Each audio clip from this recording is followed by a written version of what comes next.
Hey blockheads, we've got a Patreon now. We would really appreciate your support to help us keep this podcast going. There's a link in the description below, so check it out. Now on to the episode. Bam,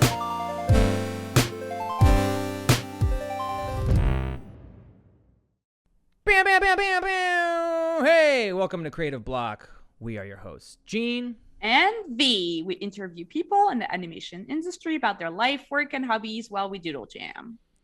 We have a very special episode, our 50th episode, where we're going to do a bit of a retrospective. We got some questions from Twitter. We got some prompts. It's just the two of us this time. No guests. Sorry. Hope that's enough for you guys. Yeah. But we've had a crazy year. Everyone's had a crazy year, I think. It's been a whole year we've been doing this. It's been a whole year, 50 episodes. Do you believe that we got this far? Because I don't really believe it. Honestly, this is kind of crazy. You know, when you start a podcast, you're always kind of like, yeah, we'll see how long this lasts. And I can't believe it's been like a full year. We've been really good at keeping consistent. Listen, this is a time for us to give ourselves a little pat on the back, okay? Yeah. Can you hear that?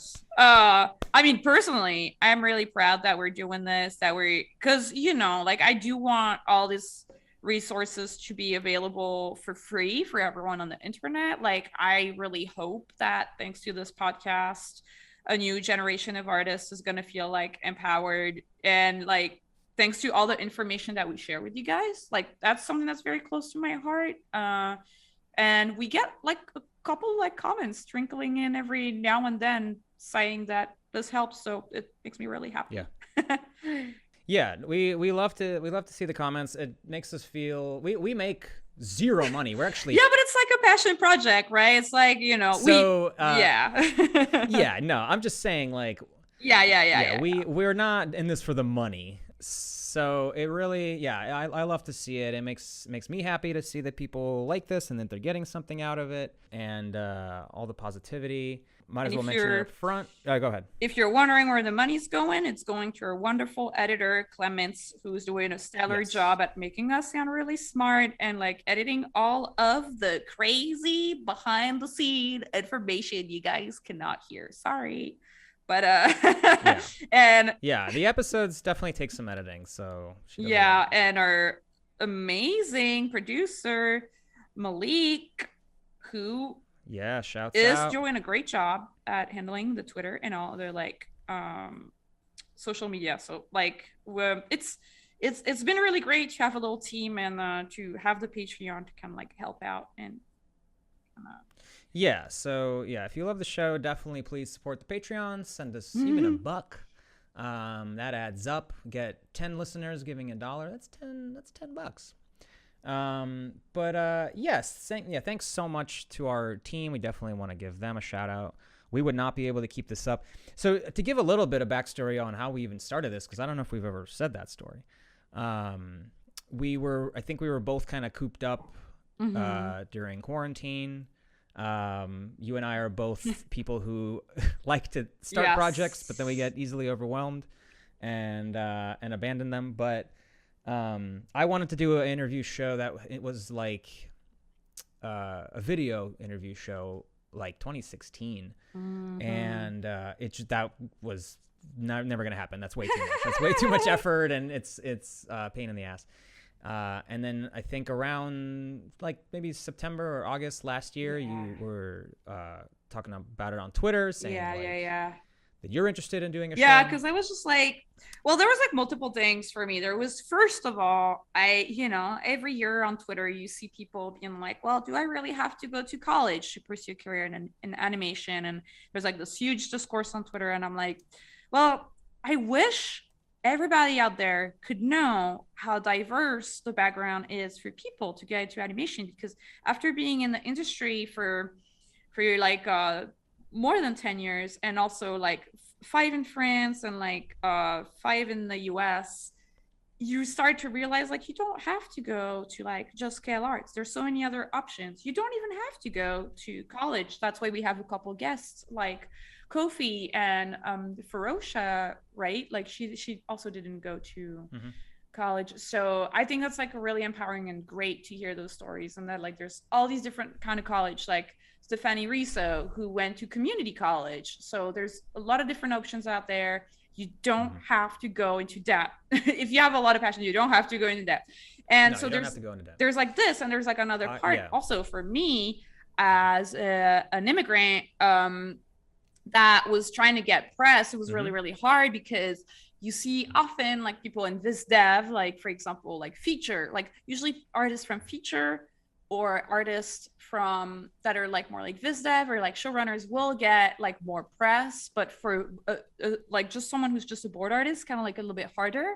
So it's like, why isn't there like a show interviewing board artists? Because especially with the like newer TV shows, for example, like Steven Universe or like Adventure Time, there's been like a little bit of like, like interest in that specific craft. So I was like, well, we should kind of have a show and just kind of like talk about it. Yeah.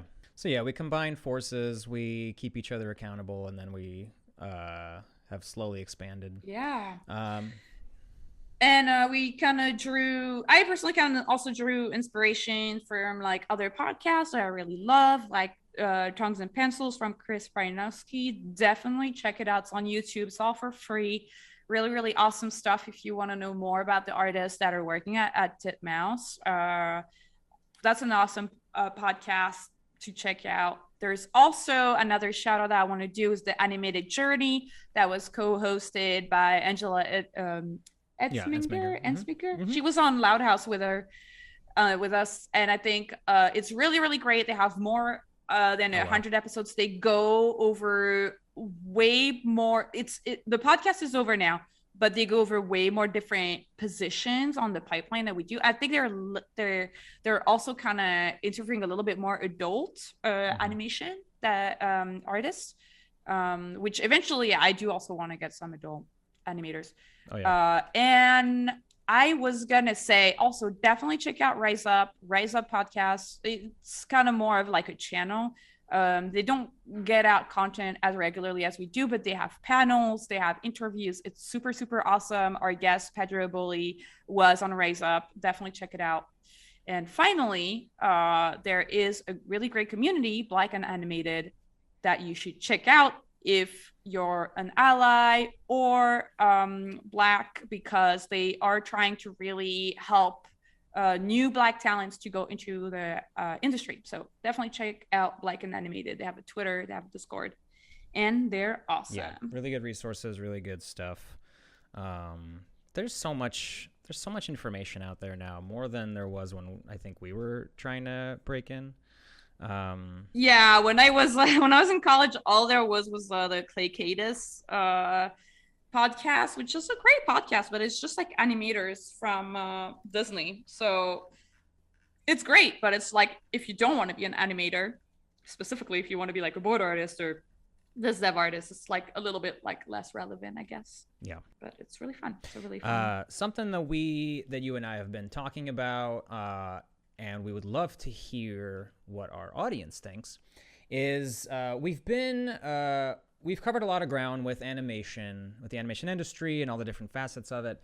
We want to expand out to just more mediums, maybe talk to some game developers, talk to some people in comics, not be as limited by like quote unquote the animation industry, because I think that there's a lot of different journeys, there's a lot of different paths, and they don't always lead into animation, and they don't always lead into there's different mediums. So I personally would love to talk to more people outside of animation, specifically like TV animation. And we know lots of people that are in those other mediums, and so we could definitely get some really cool guests. So yeah, just let us know in the comments. Let us know what you think. If you think that would be cool. If somebody really hates the idea, let us know. Every opinion is valid. Also, like we were kind of like thinking about the idea of like maybe we have like different colors on, like, how like we have like a green background on like our guests, so like maybe like green is for animation, and like we have another color for games, another color for comics. Just let us know, because I know like we're still a year is a long time, but we're still kind of new. So I do want to make sure that you guys are still excited about the podcast, that you feel like this is like still the podcast that you signed up for, yada yada yada. Just let us know. Let us know what you think. We really want you guys to be a part of the decision making in this, at least for this year. Yeah. And please keep commenting. Please keep telling us what you like, what topics you like. Let us know what guests you want to see on the show. We're going to start asking more often on Twitter, just to get a better feel for what our fans want to see, who people want to hear from. It helps if you tag them. I think it. I don't want. Don't please do not spam. Yeah, people, don't spam. But like, yeah. But I think not everyone is aware of the show. We do know a lot of people, thankfully, but not everyone is aware of that we're doing the show, and so it's happened. It's happened where somebody tags. I think it happened with Parker Simmons, where somebody tagged him, and he was like, "Yeah, sure, let's do it," and we got a good episode out of it. And so, people like to. I think people have been really cool about coming on the show. You're drawing me. Yeah, sorry. Now you're. Shit. I don't know. I look buff. Well, you finally, after all these years of me teasing you, finally you've earned it. I think like 5 years ago. We need context here, because I think like 5 years ago when I first started on my weightlifting journey. I remember I like walked into your office and I was just like, I'm going to get buff. And you would not stop teasing me about it. And then one day I finally But you also got really pissed ripped, one day because you were like, well, you can't tell the blah, blah. And I was like, oh man, come on, chill. You don't? Oh, you did, dude. I don't remember that at all. I never got pissed. Oh, no. You were super, I think I was kidding and you thought I was serious. but hey, you needed me to like poke fun at you for like months for you to stay motivated. Hey, listen, that's kind of what happened to me when I started like jogging. Man. I was like, oh my God, I got to tell everybody that I started jogging. Yeah, accountability, right? And then one day, like someone was like, "So did you jog this weekend?" And I was like, no. They were like, "Are you?" They were like, "Are you gonna jog this weekend?" And I was like, "Oh shit, now I really gotta do it." People know. And yeah. Well, God, I mean, and you could even tie this into art advice sometimes. Like, I think that it depends on who you ask. Some people might say not to do this, but I think that when you start talking about projects to people, to me, it's like, well, shit, now I got to do it. And I can't back down from a challenge, and I operate best when I have a chip on my shoulder. So it's like, the more that people don't think I can do something, I'm like, well, fuck you. It's like you're kind of like a rage fueled. Yeah, it really depends on the artist. It's like, it really, like, this is kind of that thing when it's like, know thyself or whatever, like the thing for like, you have to do a little bit of like soul searching and know what works for you, because some people hate it. I've had those moments too where I tell people about something I want to do and they go, wow, that sounds great. And then I get that little bit of validation that I was hoping to get out of it. And then I'm like, oh, I don't really want to do it anymore. and then it just like fades away. But it depends on what it is. I probably didn't want to do it in the first place if it went away that easily. Anyway, I think that's all the stuff that we wanted to get, just sort of catching up with everybody. But we got a ton of really good questions. Yeah. That's gonna for this week's 50th special. Talking for a bunch. Just so you guys know a little bit behind the scenes, my computer is really, really bad. And if I have too many Chrome tabs opened, it will crash. So that's why Gene is the MC here. Yeah. I am the MC. Yo. At Lax Herverk, fan of the show, asked, how and where do you sit while recording, or do you stand like madmen? I sit at my wish desk. We could like just like stand like madmen, but unfortunately we're just regular men, and I just sit down on my bench. I would love to have a standing desk, but I don't have it's a whole thing. I need to move and get an office and completely redo my workspace. But getting an office is a dream one day. It is a dream. It is a dream. But yeah, I do a lot of stuff. I mean, now that we're all working from home, it's like my I need to separate work from home more. And I do a lot of stuff, and sitting at the desk all day is not appealing to me. So Do you um, where are you like where's your desk? Is it in your living room? in my living room, yeah, it's not. I mean, yeah, it's not ideal, but there's literally no other space to put I it. know. But whatever. At Crogden asked a very interesting question. This was actually from Nikki Lopez's episode, but we saved it for this one because it was sort of a big topic. How do you deal with the massive presence of fandom and parasocial relationships in the modern animation industry? Even now, I have opinions of Gene and V, hello, that aren't informed by anything beyond some value I've projected onto them, and it's 100-fold with someone like a showrunner. What's our take on that? Good, bad, something else? How do we deal with it when it happens to you? I speak of my own view of Gene and V because I don't know you two, and yet I see you in a way that I can't justify and neither of you can control.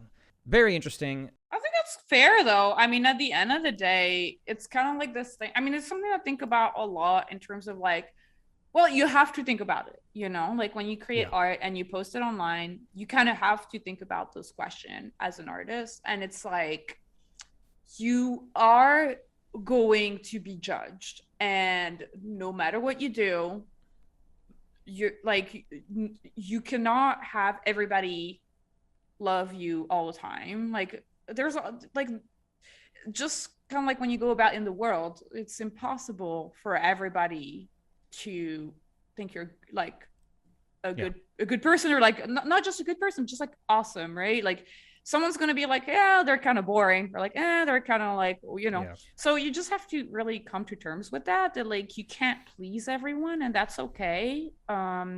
Just like when you create art, when you put it out in the world, people will not always kind of see what you wanted them to see, and that's also kind of nice because it's like you have to let people take ownership of the work you put out, because if you don't want people to do that, then you don't share it. You know what I'm saying? Yeah, exactly. Nobody's forcing you to put out work online, so like you can't get upset when people misinterpret it, because that's kind of the whole point of putting stuff out there. Is like I have my own. I've had it happen where like I was reading webcomics and I would joke about it with a friend who also read it, and I would I would quote it in a certain way, and then they would be like, "Oh, I always imagined it said this way." And that's like a small example, but it's like that's the fun of it, is that it's like even something like that, like people have different interpretations of how a line is read. And even just like I think like for what it means, or like what you know, everyone's got a different experience of life, and their experience of life is gonna give them a very specific like lens, or like a pair of glasses through which they're gonna look at your work. And some people are going to have like rose colored glasses, and they're going to be, this is so cute and awesome. And I don't know, someone's going to have like dark colored glasses, and they're going to be like, oh, actually there's a lot of pain in this art, you know. And it's like, you know, it depends so much on their experience and what they've seen. And I think that's kind of what art is really great.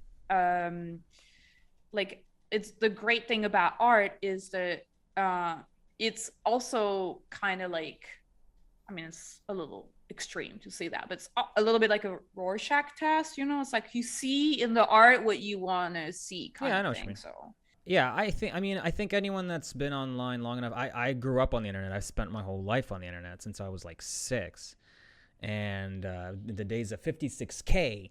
But so it's like, and I also, oh God, burned into my brain. But I also came of age in like the Newgrounds sphere, and you very quickly kind of learn that, you know, the stuff you say online is gonna have people interacting with it, and like sometimes people will not like the stuff you have to say. And so there's kind of I think a lot of people kind of joined the internet at a later time, when the consequences weren't as they like. Older people, I feel like, that join the internet later, like with the advent of phones and stuff, they just like don't quite understand etiquette, and so they think that they're anonymous, or that people aren't going to always reply, and they'll say really awful, stupid shit, and then people will get mad at them, and they're like, "What? This is my personal Twitter," and it's like, no, it's not. It's a public Twitter. Like you're just spewing shit out into public. And so they'll get canceled or whatever. Like, Bean Dad, who thought he was just like saying a story about his kid. It's like, yeah, but you're in public. You can't just say these stories and not expect them to be taken out of context or even in context and just criticized. And so you got to be aware of that stuff. And I think as to a small scale, we're public figures. I was a little worried about doing a podcast in the beginning because I had never done. When we first started the show, I was kind of nervous about putting myself out there in that way because I've always had this. I think everyone hopefully plays a persona when they're online, but there's only so much. There's only so much of a persona you can play when you're just like talking to people and you're in front of a microphone all the time. And but yeah, I mean, I just we're conscious of the stuff we say. We're conscious of the sort of the way we present ourselves, and Well, yeah, people misinterpret us, but I don't know. I think it's also like what's interesting about the tweet is like the parasocial aspect of it. I mean, everybody's going to be some sort of a fan, and or like for example, like I started listening to a lot of like Reply All when I was working on Spidey, and I was just listening to Reply all the time, and the hosts of Reply All just kind of sort of started becoming my best friends, even though I have never talked to them. They have absolutely no idea who I am. They don't even know I exist. So it's it's kind of like I think it's the way I would kind of see that is like we're in an age of media and information that is just so vast that it's like very easy to just kind of be like alone and kind of cope with that with any sort of shows online. So it can be a podcast, it can be a YouTuber, it can be a TV show. I think 20 years ago, people used TV shows to kind of like have parasocial relationships to some extent, So I think it's just I actually say that because I read it in Fahrenheit 551, and I was 451, yeah. Yeah, I was like 451. I was like, this is crazy the way he like predicted that, because I think with TV it wasn't as obvious, even though when I was in middle school, I had a friend who was obsessed. Like, so I was in France, and he was obsessed with American sitcoms. He was obsessed with them. He knew all of them. He knew all of the characters, and he would talk about the characters like they were his friends. And I was just like, that's something that like I couldn't understand that at the time. But then comes the pandemic, and you play Animal Crossing, and these NPCs are your best friends. So it's kind of, I think it's just if you're an artist, you spend a lot of time drawing by yourself at your desk. Yeah, it's like you're gonna find a way to make some imaginary friends, I guess. Yeah, well, I think that's always, yeah, it's always been a thing. People have always found not even necessarily celebrities, but there's always been figures that people were drawn to. Now it's just turned up to 1,000. So and it's easy to find very specific relationships and specific types of people that you want to have in your life. And I don't see anything wrong with it as long as people don't get weird. As long as people don't start getting possessive or controlling, because ultimately you don't know these people. You don't have any say in their lives. Yeah. And thankfully, I've never had any kind of bad experience with that. Yeah. Nothing that I could just ignore. But yeah, I've had my share. I used to be a really big fan of, or am a big fan of Mega 64. And I first kind of discovered them, or rediscovered them maybe, when I was after college, and I was feeling a bit lonely because my friends had started kind of drifting apart a little bit. People were starting to get jobs, and it wasn't the same. We weren't hanging out every day like we used to. Mm-hmm. And I found their podcast, and it was just friends hanging out, and it felt like I was a fly on the wall of these friends hanging out. And I think the first one I watched was them just like out to lunch, and they were just chatting about whatever games they were playing. And it felt so nice to just like, while I was working on my own freelance or whatever, to just have these people in my ear. And I listened to like their entire backlog, and then I still listen to it every week. And now I'm friends with a lot of them. Like I, just sort of was a part of the community, and I've been on the show now like several times. And it was cool. It was really cool. So, I was lucky enough to be able to kind of um, become a part of their circle, but that's also because I just try to be a cool person and I'm not weird about it. But yeah, I think that you want to be around the people that enrich your life in some way, and it's okay if you don't actually know them. If you just like their presence, like that's great. Yeah, I think yeah, it's I used to listen to Game Grumps a lot. Like that was something that was also good for me at one point, just to hear like these guys playing games. But Krogden also asked, "Who is our dream guest on the show?" that's hard. That's a very good question. That is hard. I would love to get some of the I would love to get Gendy Tartakovsky on the show. Oh, I've met him nice. actually. Like I've met him. I don't know if he would remember me, but it'd be really great to get him or Craig McCracken. They're tough because they're incredibly busy and older, so they're probably not as like aware. I don't think they care about our show, but I think they're not unattainable. I don't think they, It's yeah, just because we did have Chris Prynoski, and they're kind of like the same generation, sure. and Yeah, yeah. I think yeah, we could probably, we just have to find out who to talk to. But it would be so cool for people to like, yeah, if we could have an interview with them, that would be so awesome. We want to do more. We want to get people from adult animation. Yeah. We've talked about it. We would love to get like Lisa Hannawalt from Tuca and Birdie. Yeah, There's lots of people. There's tons of people. There especially if we start going outside of animation. There's tons and tons of people that I would love to get. Someone on the was show. like Mike Judge on the comments. I'm like, I would love to get Mike Judge. That would be so fun. Oh God, yeah. Mike Judge would be an amazing. Yeah, that would be. But we got crazy. Yeah. We're getting Yeah. there. We're working yeah, our way towards it.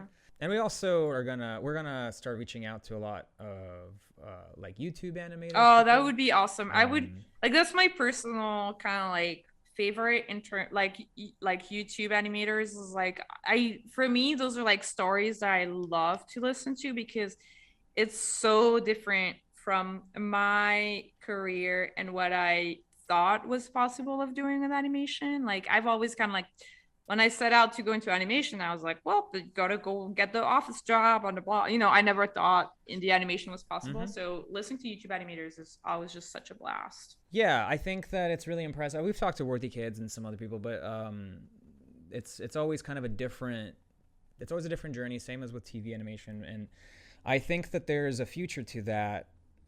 It's not easy, but neither is getting into TV. Yeah. But I think there's a future to independent animation if you're smart about it and if you have good output. And it is possible to make a living off of it. Maybe not an amazing living, but yeah, no, it's so we want to if we can inspire people to just do the thing themselves, great. That's an avenue that isn't being explored enough. Let's see. At blank total asked, what is the best and least favorite part of our work? You go first. Best and least favorite part of my work. I think what I really like is when I get in the flow. So like I'm like really into sequence. Yeah. I'm really feeling it. I love the character. I love whatever's happening. And it's just like a lot of fun getting like, and then you're you can't wait to see your work finish. So that's like really awesome when you get there. Least favorite part, I think it kind of depends on the show. But like when you do storyboards, sometimes you have to do action notes and put in the dialogue and type in all this stuff, and I'm like, oh, this is so boring. But you have to do it as part of the pipeline. Yeah, it is. I mean, it's usually sometimes that's a revisionist thing. Yeah. Like that was. I feel like like because here's the thing, because in France, since we don't have revisionists, like the board artists do it. And when I started on Loud House, we didn't have revisionists, so we were doing it too. the board artists were doing it, all the action notes and dialogue and all that. Yeah. My jobs have changed quite a bit over the years, and it's always a different thing that I like and don't like. So it's hard to give a broad answer. I'm not even working in TV right now. I'm working in mobile games, kind of return to that world. And I like, so at my current job, I'm in a managerial position, and so I like that I am given, the ability to make choices. I hired somebody so it's cool to be given that kind of power, I guess. But really, it's just I like responsibility. I like problem solving. I like my favorite is when a job is trusting and lets you just do the work and not breathe down your neck. That is my least favorite, is if a job expects you to be constantly present, constantly working, constantly like it is not only unreasonable, it's not even productive. Like it's just it is so fucking shitty, and I've been at those kinds of jobs. I've been, it is such a quick way to get me to quit or just hate it and not have nice things to say about it. And I hear that a lot from other people on other shows, that it's like they just feel like they have to always be, it's have to be at their desk. I think it's like, I agree. I think when a show but here's what I would say. That's kind of when, to me, that's like kind of like a symptom of like a production that is disorganized, like a production, because in my experience, when I felt like I had to stay glued to my desk and I had no agency over my schedule, was because the production was shifting all the time. So it would be like, well, here's the meeting at 10 a.m. Actually, it's at 10:30. Well, actually, whoops, it's at 9:30. Actually, can you be here that right sucks. now? So, like, unfortunately, that's not your fault. Yeah, there's gonna be shows like that. You just kind of have to be aware of it. Then you could make your decision whether this is like an environment that fits you or not. It's nice to something I always started asking is, or if I'm being interviewed, I'll say that like work-life balance is really important to me, and like flexibility in the hours, and you can say that, and I think you should say it. And if they can't give you an answer that sounds good, then fuck them, because like it's probably going to be awful. Like if they can't respond with something that sounds sympathetic to life, then you don't want to work there. You're gonna end up hating it. So that's I've become really, really hyper aware of that. And my current job they're pretty good about it. Like, and I respect also that, like, I'm a manager, and so I am expected to be kind of like present from 9 to 5, and that's fine. But they're also cool, and they don't. It's not like I'm expected to always be doing something. Sometimes it's a slow day, and that's fine. So anyway, from @Cash, it's got a question for each of us, and for both of us. Or sorry, no, just for each of us. To me, what's a must-watch live-action show / movie you'd recommend to anyone?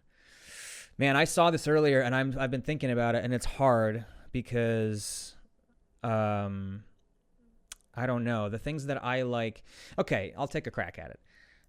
If you haven't seen Breaking Bad, you have to watch Breaking Bad. I don't know if you haven't yet, you're fucking up. It's probably my favorite like drama. Yeah, it's really good. I was in a writing class recently, and the teacher was like, Breaking Bad has made TV so much harder for all of us because it's so good. Imagine. Yeah. It's hard for me to really connect with a live action show. And that one was really good. I like Mad Men a lot too, but that one I don't know if I would recommend to anyone. And movie is tough because, like, Scott Pilgrim was such a formative thing I loved it, but I would not recommend that to anyone. I really like Chef. I think Chef is neutral enough that I could recommend it to anyone. I think it's a really pleasant watch. And Chef? Yes, it's a Jon Favreau movie. He directs it, he stars in it. I think he wrote it. I might be wrong, but it's just about him rediscovering his love of his character, rediscovering his love of cooking, and reconnecting with his son. I've watched it like 8 times. I am Aww. not kidding. I've watched it like 8 times. It is like a good movie to put on just to like get in a good mood, and it's just charming and funny and has heart. I always like almost choke up at the end. Like it's just great. Aw. And it's also streaming everywhere. So check out Chef. And then to you, what was you could answer that first one too, I guess. I don't know why there's no rules here. I make the rules. Say that again. Was it an action movie? It's just what's your must watch live action show or movie that you recommend Must to anyone? watch live action show or movie that I would recommend to anyone. I'm trying to think. I think Breaking Bad's a good one. I love Breaking Bad.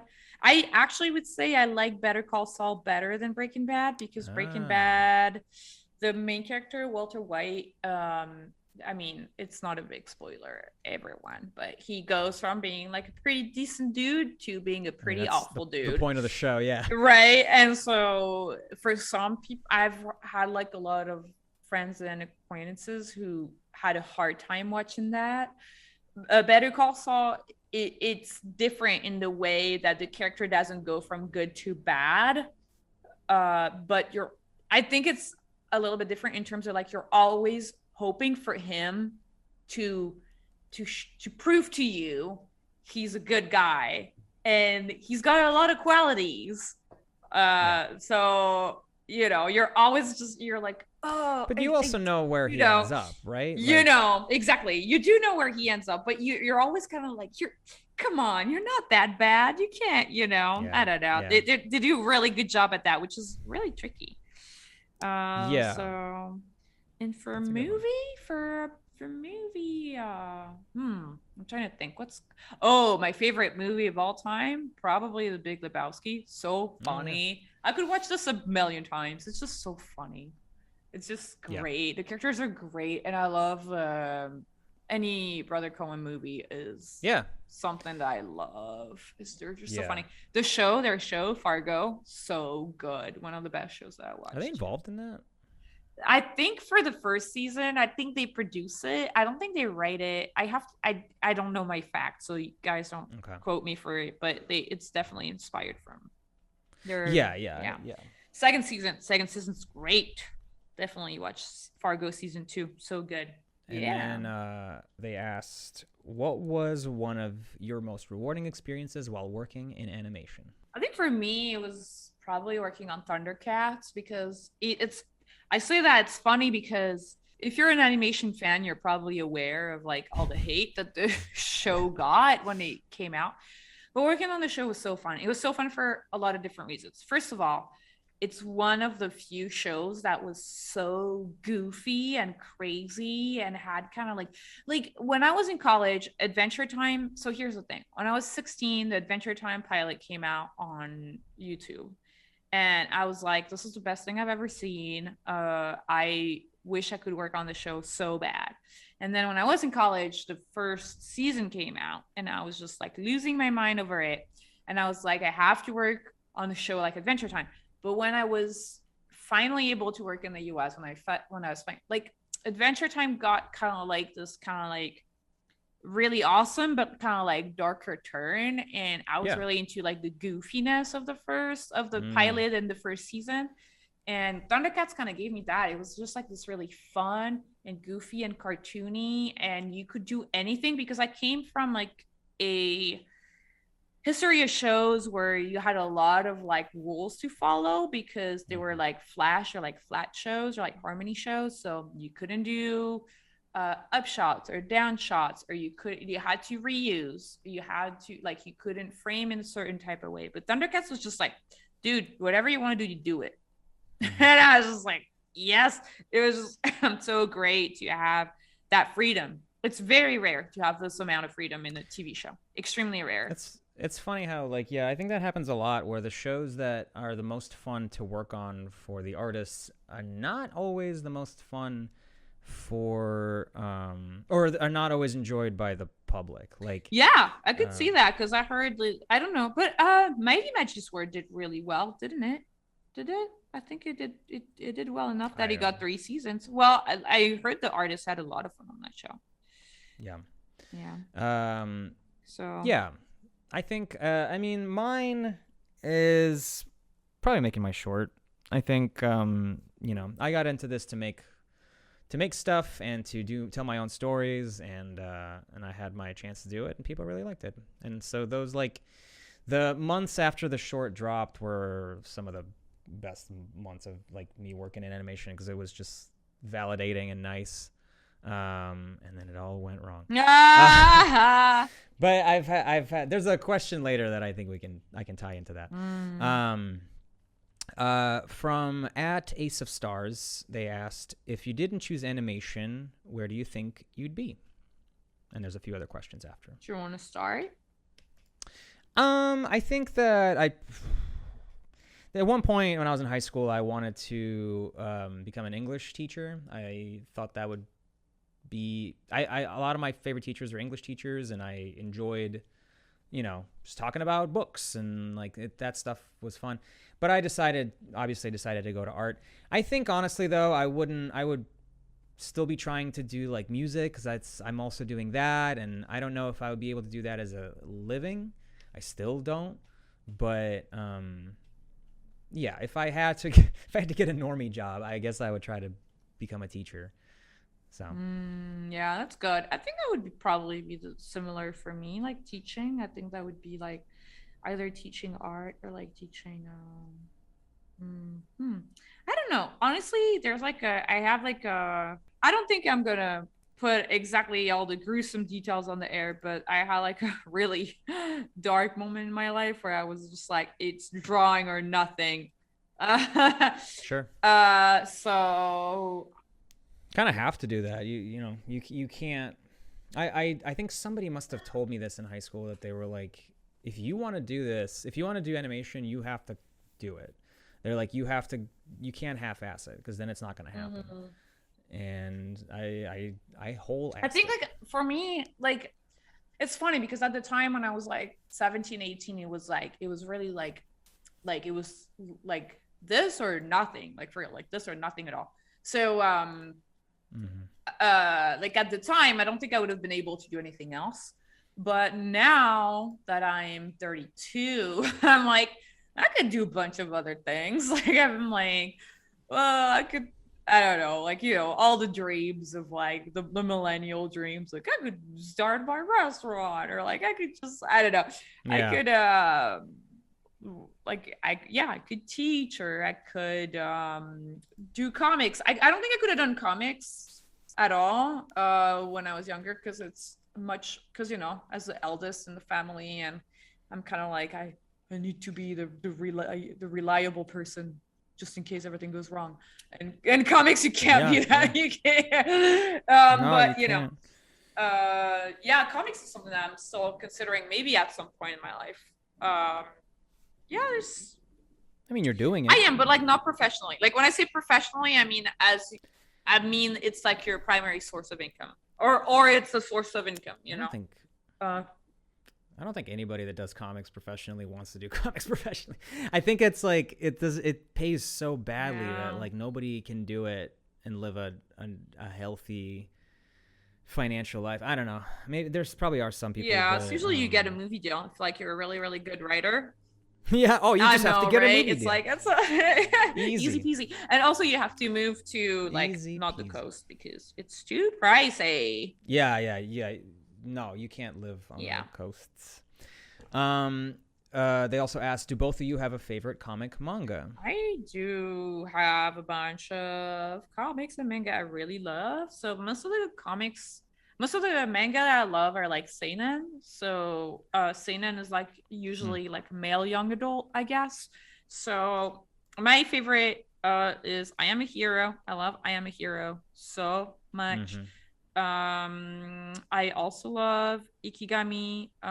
If you look it up, I think it's called, I forgot what's the, it has like a subtitle. Just look it up. It's really, really cool. It's kind of dark and dystopian. I just love dystopian. There's another one I love is Ushijima, the loan shark. It's also pretty dark. But it's really good.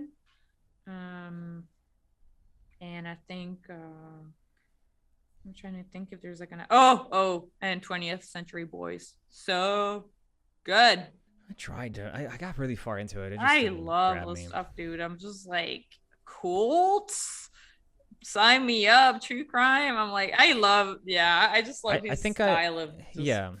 and his just drawings are so good. Yeah. I think I was expecting it to go into like a fantasy sort of thing, and it just didn't. Oh no, Yeah. no. It's very like all of these are very realistic. All of these I just wrote down. They're like the reason why they're seinen on is also because of the art. So like Right. Akira would be seinen, you know, like Akira's got that little sci-fi, almost like not fantasy, but it's got this like not very real, like it kind of is like yeah, it's a science fiction, right? So that's kind of what brings it into something more than reality. But like all of those are like very, Yeah. very grounded. Easy answer for me is Dragon Ball, but Naruto, but or I don't know, early Naruto. But I'll recommend some stuff that I don't people don't might not know about. There's a book called The Coffin that I really like that has really really awesome ink work. I keep it on like display on my shelf because it has a really beautiful cover, and it's just like, and it's a very existential. It's about a scientist who's a real piece of shit, and he gets stuck in his own invention, which is a suit that traps the soul after your body dies. And so he's in this like mechanical suit and trying to like find his daughter, and it's very interesting. I don't know. And I'm looking at my shelves. I really recommend Goodnight Poon Poon. Oh yeah, that one's great. We've talked about it in yes. Casey's episode. Yes, yeah, it's brutal, but it's Definitely read it if you're like probably older than 18, and also just like forward, like it's got like a lot of like what's it called, like graphic content, I guess. So if you're kind of queasy, just just a heads up. Use discretion. Yeah. But yeah, I don't know. There's lots of stuff. Another favorite of mine is Black Hole by Burns. God, yeah. Actually, we have that. He's real. I don't know. I haven't read it in a long time, but I love Burns. He's one of my favorite. It's really funny because I was just hanging out with a friend of mine recently, and we were just talking about like American comics versus like European comics and stuff. And I was just saying like, I think Charles Burns is much bigger in France than Daniel Clowes. I had never heard of that Daniel Clowes until like probably 6 years ago. And Burns I was aware of like when I was probably 17. So it's really funny. It's just really interesting. Yeah, but we could do a whole episode talking about our favorite comics.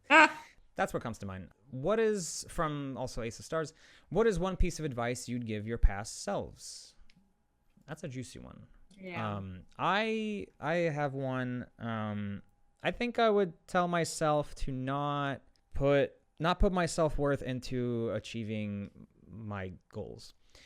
And I want everyone to hear that. Anybody that wants to like have a show, wants to have a certain job, a lot of stuff is going to be out of your control, and you shouldn't kick yourself for not managing to accomplish certain things, because it doesn't mean you have to give up on them. It doesn't mean you should stop. But don't feel bad about that. Don't weigh your like life purpose against that. You should find other purposes, because find purpose in the things you can control, I would say. And that's some like galaxy brain, I'm in my 30s shit that I think a lot of people are just going to have a hard time with. But if you haven't experienced that yourself, like, it's kind of a hard thing to understand. But yeah, that's the advice I'd give my past self. Yeah, I think I would just say something like don't think too much about what other people think about you. I know it's a tough one, especially in our day and age, but just do things that are fun. to you and things that you really care about, no matter what they are, within the limits of like, um, Legality, yeah, morality. morality, just, But like, for example, if you want to do fan art, if you love Pokemon, it's okay. You can draw Pokemon, like don't let other Yeah, judge you for what you love. If you love drawing cute animals or like furries, just do it, like it brings you joy, brings a lot of like the community joy. Just do it. Don't like I was stuck in a lot of like, well, what's cool, what do other people like I think I lost a lot of time just trying to appeal to crowds that didn't really match my sensibilities. So, definitely be mindful of that. That's what I would say. yeah, that's good. Um, let's see. Um, at Tito W. James asked, "Hi, what is a story engine, and what elements are essential to creating a long-running series?" And then there's a third question I'll get to. Story engine is just what powers the story of the show. So what is sort of the formula that creates episodes? So for example, And Garfield is a lazy cat. No, but for real. No, I was thinking about that recently. Okay. I was thinking about that recently because I was thinking like it's something I've been thinking about a lot because I'm like, I get bored of things pretty easily. And when you create a TV show and if you want it to go on for a very, very long time, sometimes you need the engine of your show to be pretty simple. Just as simple as Garfield. He's a lazy cat. And his owner, or I guess like human, it gets always annoyed at him, Garfield, so so it's just like it's that simple. It's like that relationship is like a buddy comedy, is like he's this like lazy cat, and it's a relationship between this lazy cat and his human that are just always just kind of like bickering, and kind of how do you make that funny, and what is it about these two characters that is always going to create some sort of a conflict that you can resolve in like a funny way. So a lot of it comes down to character. That's important. A lot of story engines revolve around character. Because you have to milk it for a million episodes. Like, I mean, obviously all the shows are not gonna be a million episodes. You're not always creating a South Park or like a Simpsons, but like, even Loud House is like already a bunch of seasons, and it's like, how does this one little boy interact with this family of 10 sisters? Like, that's already a pretty big conflict. It's like, he's like a fish out of water, and like they all have like different personalities or the blah blah blah, and it's kind of like there's always going to be that conflicts generated out of that. Yeah, for sure. What elements are essential to creating a long-running series? I don't know. I think that it's different for every show, and it's impossible to guess. It changes. It changes. There's a really good book though by Araki. It's about manga, but manga is very similar to TV. And it's called. Let me Google it. I think it's like draw manga. Is it how to draw manga, or is like the golden rule of? Okay, you keep going, and I'll just kind of keep looking for the book. The last question from Tito W. James was, what can be expressed in a cartoon that can't be done in live action? Literally anything. And that's why I like animation. That's why I think it's stupid when people do live action adaptations of animation. It just feels going backwards, because you have infinite possibility and then you have very narrow possibility. It's called, I just found it, Manga in Theory and Practice, the craft of creating manga. It's so good. Read it. It will be, definitely very useful for if you want to create a TV show, because he goes over a lot of that, how to create a compelling character, interesting world, and all that good stuff. At Katie Lazo asked, what has been the most interesting realization you've had since interviewing people for the podcast? That's a good question. I think for me, it would be like, I didn't realize that so many artists that got a big following got a big following thanks to fan art. For me, that was like a big realization Mm. because when I was in school, I was under this impression that like fan art is terrible, like never draw fan art or blah blah blah. This is not how you get a job or whatever, whatever, Oh whatever. yeah. But if you want to grow a fan base or if you want to grow a following, fan art is great. Like, it's a really fun way to Yeah. experiment. It's a really fun way to just like, like if you're drawing fan art, you're probably drawing characters you love. So it's also like a really fun moment as an artist to explore. So I think that would be like a big realization I had. Yeah, I would say that. Yeah, it's a good one. They also asked, "Have has your mind changed on anything or perspective been opened, and have your career goals changed as a result of any conversations? Maybe, for example, wanting to make indie projects." Mine definitely has. I don't know if I had my mind. I've had my mind changed on things, but yeah, I think talking to all these people has definitely helped me kind of figure out over the last year like what is important to me. Um, Talking to people that have been independent producers was really important for me. Like talking to Worthy, talking to Vivzy was actually really cool. Yeah, Vivzy was so great. I love that Yeah. episode. Mm. Also talking to Mike Rionda was great, and just about how hard he sort of sold Mitchell's, and how his whole kind of creed on just like you gotta just present things with no abandon. Like you have to just believe in things fully. But also, yeah, I think that like I'm working on some stuff on the side that is like purely my own, and I would love to try to become more independent in the projects that I make and not feel like I need to get permission from studios or etc. What about you? Yeah, I agree with that. I think for me, a big thing that I'm starting to realize is that like I have been practicing writing a lot. I feel like up until now I was very what's the word, like worried about my abilities as a writer. And I'm like, if I do want to make an independent project, I want to make it really good. And I'm like, well, if I'm on my own and I don't have a writer to work for me at like what a TV show would give you, like, you could hire writers. Then I don't know. That's kind of what I've been focusing on.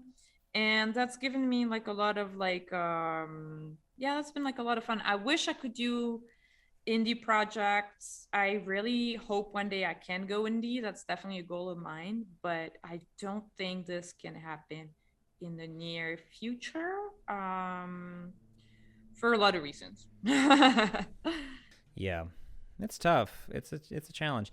I'm formulating a plan. I fully expect that it's not going to become my job, and I would be happy if I could just make enough money to like hire some help with what I'm working on. But thankfully, like I think that the realistic thing for anybody that is a professional artist is you have your day job that hopefully doesn't burn you out, and still lets you have some energy at the end of the day to do your own stuff, and then you use the money you make from that to help you create the stuff you want to make. Yeah.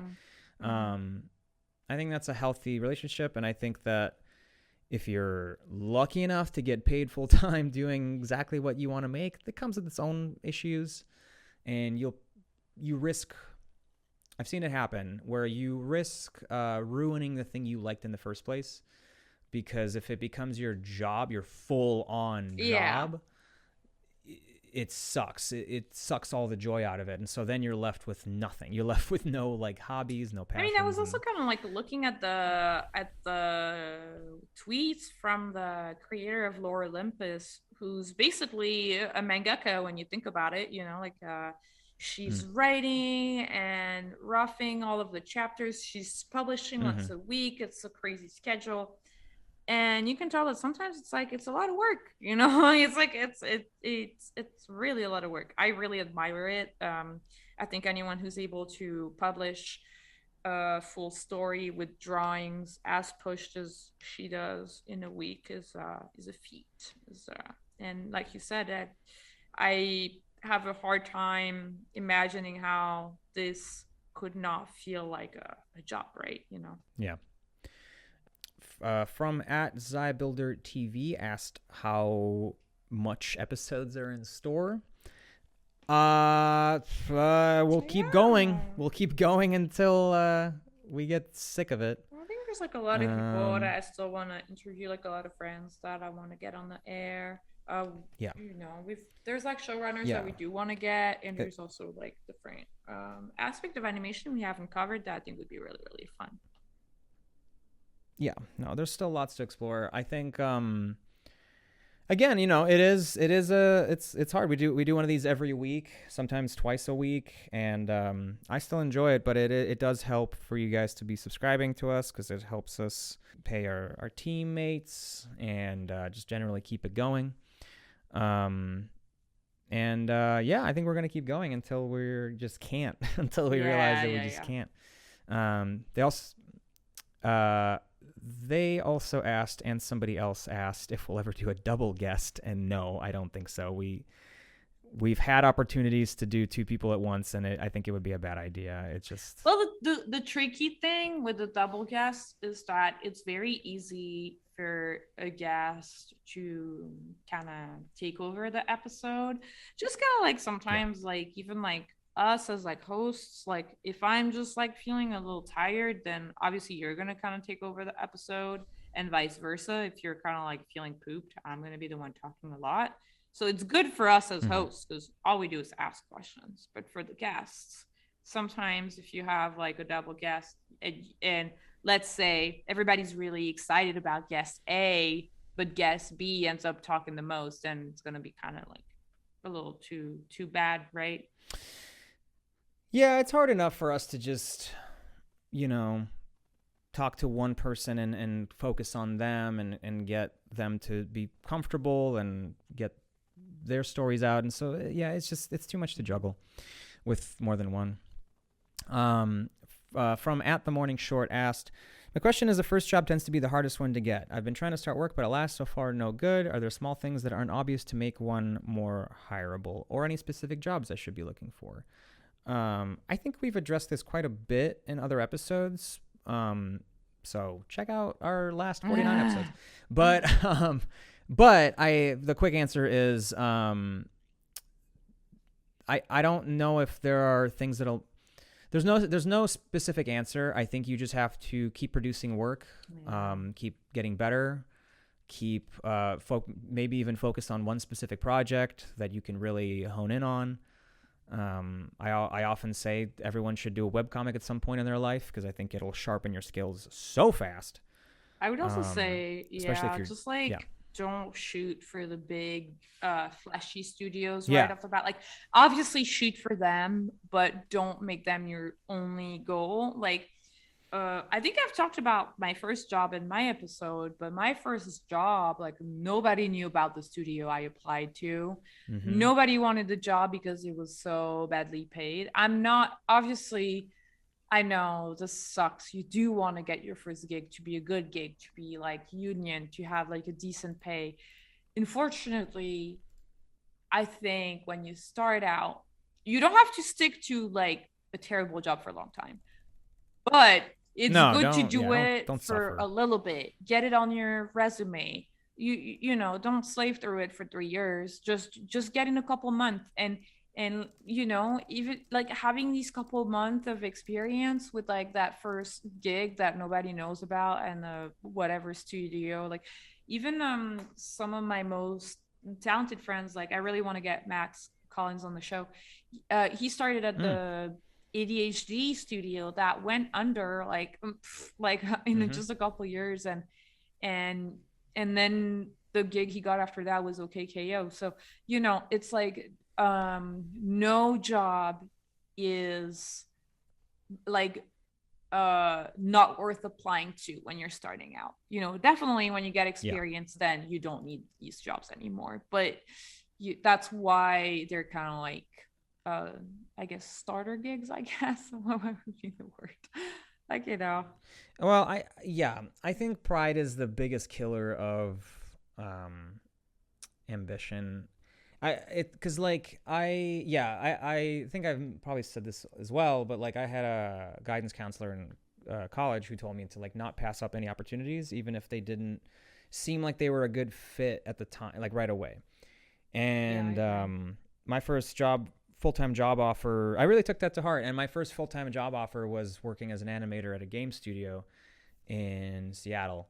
And I think I might have talked about that, but it was not what I wanted. I was hoping to move to LA that year, but I was like, well, this is a full-time job and I'm working with somebody I know. It ended up being a really good experience. It still might be one of my favorite jobs. It was a really good team. I started in Seattle. They only kept me there for 4 months, and that little satellite studio shut down, and then they moved me to the main studio in San Francisco. And so I got to move around a lot. They would like fly me back and forth from Seattle to San Francisco. So I was experiencing all these different things. And like, it was a really good job to have in my early to mid 20s. And meanwhile, I was still like, I started the Planet Panic comic while I was at that job because it was easy enough that I could still have energy at night. And so that's kind of why I also went back to games, is because I care more about making my own things right now than grinding all day on a show that might not appreciate me and will just burn me out. And so, and even since then, like I never thought I'd work on the Loud House. Like I didn't think that was going to be my first show. Like it just doesn't seem like a good fit for me, for what I do. But Amanda, my art director, who we've had on the show, saw something in me, and it was a great 4.5 years. Like I enjoyed working with you and with everyone else, and Mm-hmm. like it was a good experience. And so, but the jobs I've gotten are never what I expect, but I keep moving forward and up, and so you have to be open-minded, and you have to Yeah. try And things. it's like, like even though for like no path is like linear the same. For example, for me, I got onto Thundercats when I already had like probably from 6 to 7 years of experience in the biz. But a lot of the other board artists, it was their first time gig. So what I'm saying is that like it doesn't mean that because this is a first time gig for someone, it should be a first time gig for everyone. It's like you want to have Right. productions with people who are starting out and people who are more like seasoned. So you have like a more balanced team. Yeah, just never. The thing also that I would say is just like kind of like for Gina and I, like we both started with a job that's kind of like and but you keep applying to other Mm-hmm. jobs. Like that first job that you get, it kind of gives you income and experience, but you can keep applying to other jobs. Yeah. Yeah, yeah, don't stop. That's the other thing. People get stuck and then they think they can't keep looking. It's not illegal Yeah, to yeah, keep yeah, yeah, looking for yeah. other jobs. Like, it's like you don't owe anybody anything. Like if you're not happy at your job, by all means, start taking interviews. Go during lunch, especially now. You could have you could keep interviewing for other jobs while you're doing the job you're doing. Like be smart and be productive. Like that's Yeah. all you can really do.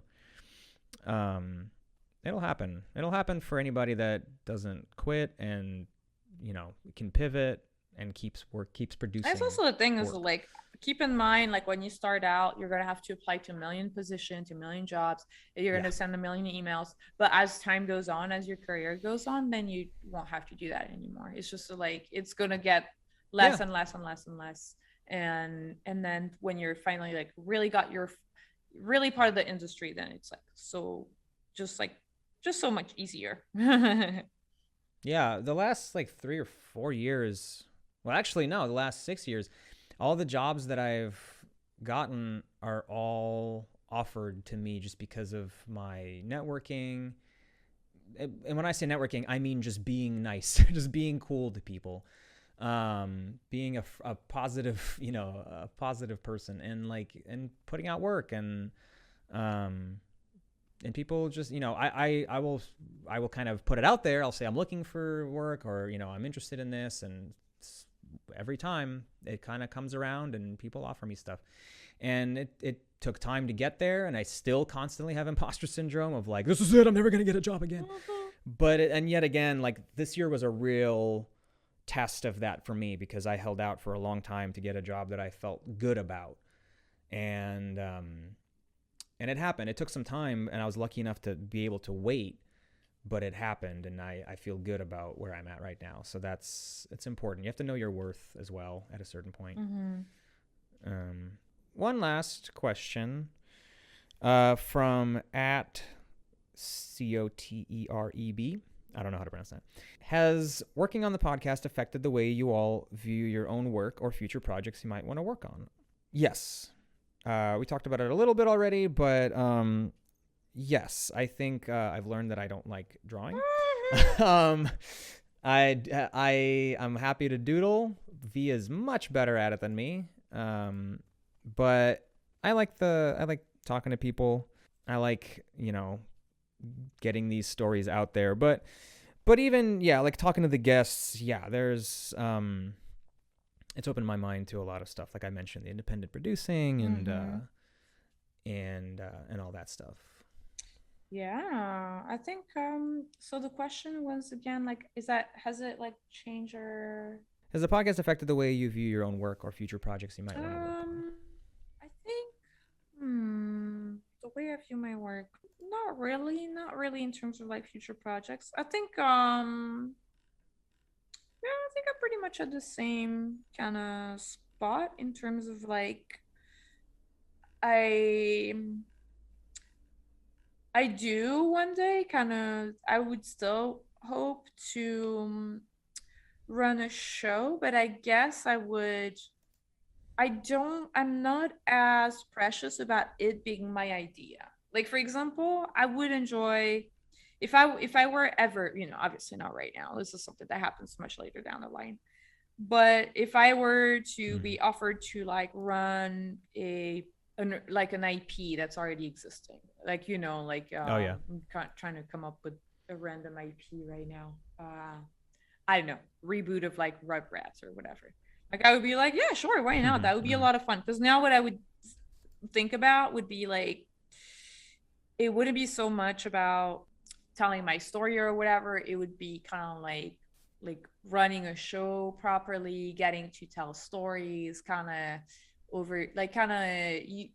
I think when you move up, you start kind of learning different skills. I think for me, what I'm like looking for now when I go from a gig to another is like I want to make sure I'm still learning because I feel like if I'm not Oh yeah. learning anything, like for example, for me right now, if I were to stay on shows like Loud House, I don't think I would be, as a board artist, I don't think I would be as happy because I feel like I've learned the style of that show through and through. So now I'm like, there isn't that much left for me to learn anymore. So it's not as fun. But I guess that's kind of how I see my journey now.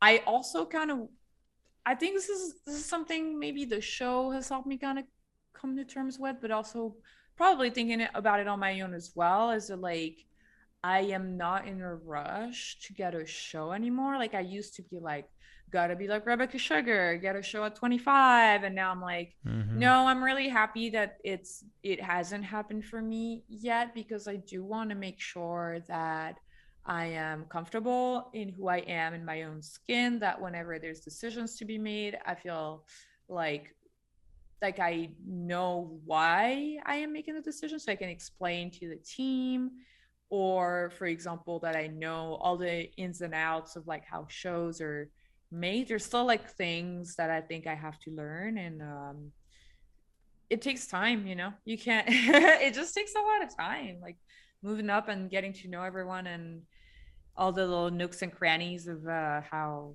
the show gets made. So, because here's the thing, show running is so much pressure. It's just so much responsibility. It's so very easy Yeah. to just kind of, I guess, kind of crumble under the weight of it, And I think being self assured and like comfortable in and confident in your decision, that is something that kind of comes with time. So I guess that's kind of my biggest takeaway Yeah. would be like, no rush.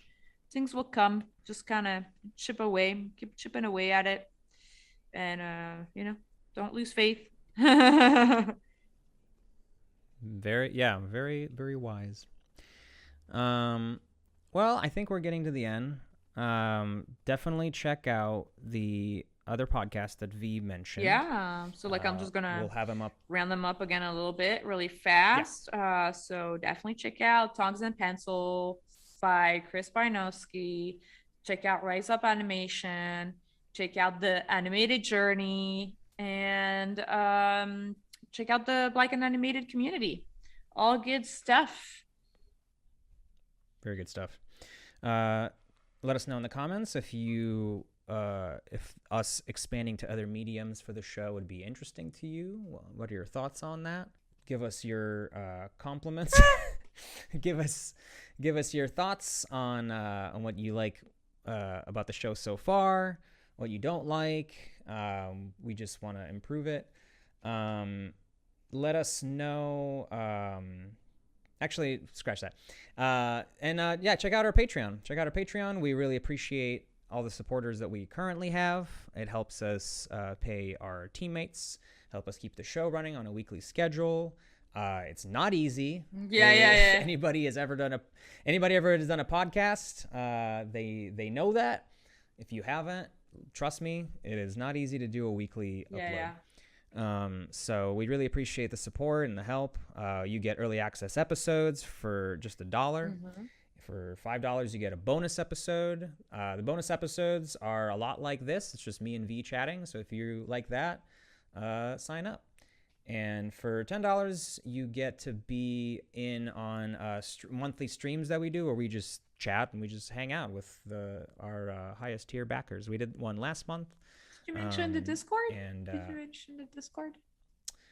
I have not mentioned the Discord, but the Discord is very exclusive to the backers that spend, what is it, $5? I think so, because $5 you get access to the Discord, and $10 we do the little like MA on the streams that is like on a blog channel. But yeah, check it out. Go to the Patreon. We'll have a link below. And 50 episodes. We can't believe it. Can you guys believe it? I can't believe it. That's Can crazy. You believe it? I can't believe it. Here's to 50 more. Next, we're going to have 100. I want to get to 10,000 subs. Let's get us to 10,000 subs. Yeah, like definitely, you guys, if you enjoy the podcast, also just talk to your friends about it. If you're at school, just like share it with your classmates. Just because I think word of mouth goes a long way, like way more than just like a subscribe and follow, like a follow or whatever. So definitely, talk to other people that you believe would be interested in our content. Yeah, we really want to reach more people, and the only way we can really do that is with your help. So we would appreciate it. Well, hope you enjoyed this special 50th episode. I've been your host, Gene. And I was B. Keep being creative, and we'll see you next week. Oh, my God. Never mind. We almost Bye, everyone. did it.